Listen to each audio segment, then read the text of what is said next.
بات ذہن نشین کریں۔ آج آپ معاشرے میں دیکھیں، لوگ نہ جانے کیا کیا کہہ دیتے ہیں، کیا کیا کہہ گزرتے ہیں۔ جب کبھی کوئی پریشانی آتی ہے، کوئی مصیبت آتی ہے، کوئی نقصان ہو جاتا ہے، نہ جانے کیا کیا کہہ دیتے ہیں۔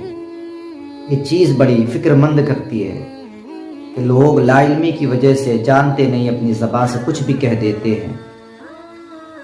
میری ملت کے جوانوں، اتنا علم حاصل کرو کہ تم پہچان لو کہ ہم اپنی زبان سے کبھی کوئی بات نکال تو نہیں رہے ہیں، کبھی کوئی بات اپنی زبان سے ہم ایسی تو نہیں کہہ رہے جو اللہ اور اس کے رسول کی شان کے خلاف ہو۔ اتنا علم حاصل کرو، بزرگوں کی شان کے خلاف ہو، صحابہ سب کی شان کے خلاف ہو، ایسی کوئی بات اپنی زبان سے نکال تو نہیں رہے۔ جب کبھی پریشانی آتی ہے تو بڑے خطرناک الفاظ اپنی زبان سے نکال دیتے ہیں اور ان کو پتہ بھی نہیں چلتا، لا علمی کی وجہ سے جانتے نہیں، نہ جانے کیا کیا کہہ گزرتے ہیں۔ یاد رکھیں کہ یہ بیماری بھی اللہ رب العزت کی طرف سے رحمت ہے۔ پریشان نہ ہوں، یہ سمجھیں کہ اللہ کی طرف سے یہ رحمت ہے۔ اللہ کے نبی صلی اللہ تعالی علیہ وسلم ارشاد فرماتے ہیں کہ جب کبھی کوئی بندہ نیک اعمال کر رہا ہو، نیک اعمال کرنے میں مشغول ہو، اتفاق سے سفر میں مشغول ہو جائے یا کوئی بیماری اس کو لاحق ہو جائے، تو جتنا ثواب اس کو نیک اعمال کرنے پر اللہ رب العزت عطا فرما رہا تھا، اب بھی جب وہ سفر میں مشغول ہے یا بیماری اس کو لاحق ہو گئی، اس کے ثواب میں کمی نہیں کی جاتی ہے، بلکہ ثواب اس کو اتنا ہی عطا کیا جاتا ہے جتنا اس کو نیک اعمال کرنے کے وقت اللہ رب العزت عطا کر رہا تھا۔ کوئی کمی نہیں کی جاتی ہے۔ اللہ کے نبی صلی اللہ تعالی علیہ وسلم ارشاد فرماتے ہیں کہ اگر کوئی مومن بیمار ہوتا ہے، اس کے بعد شفایاب ہو جاتا ہے، اس کے بعد اس کو شفا مل جاتی ہے، شفایاب ہو جاتا ہے، تو یہ شفایاب ہونا، شفا ملنا اور اس کو بیماری لاحق ہونا، یہ بیماری کا لاحق ہونا اس کے پچھلے گناہوں کا کفارہ بن جاتی ہے۔ پچھلے گناہ جو کیے ہیں، جانے انجانے میں ہو گئے، اس کے گناہوں کا کفارہ بن جاتی ہے۔ بیماری کا آنا،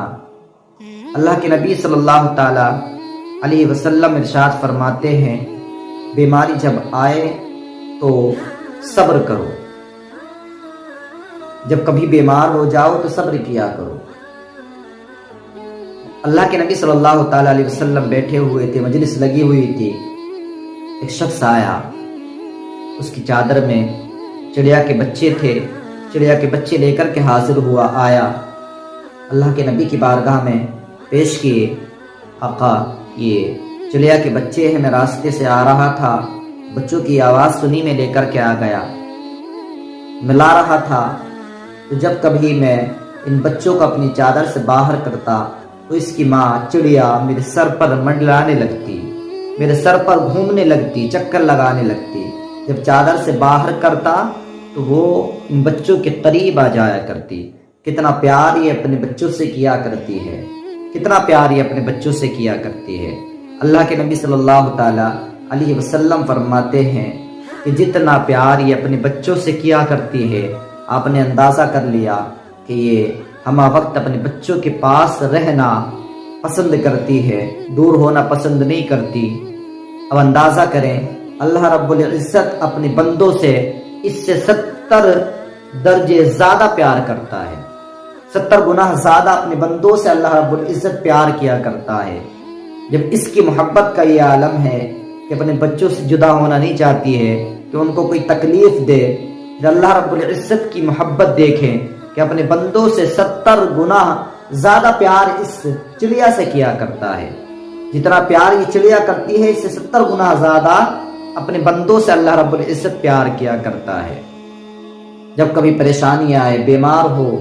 تو آپ کو پریشان ہونے کی ضرورت نہیں ہے، بلکہ اللہ رب العزت کی بارگاہ میں صبر سے کام لو، صبر کرو، اگر کوئی چیز آپ کو عطا ہو، کوئی مرتبہ ملے تو اللہ کا شکر ادا کیا کرو، پریشانی کے وقت، تکلیف کے وقت صبر کیا کرو۔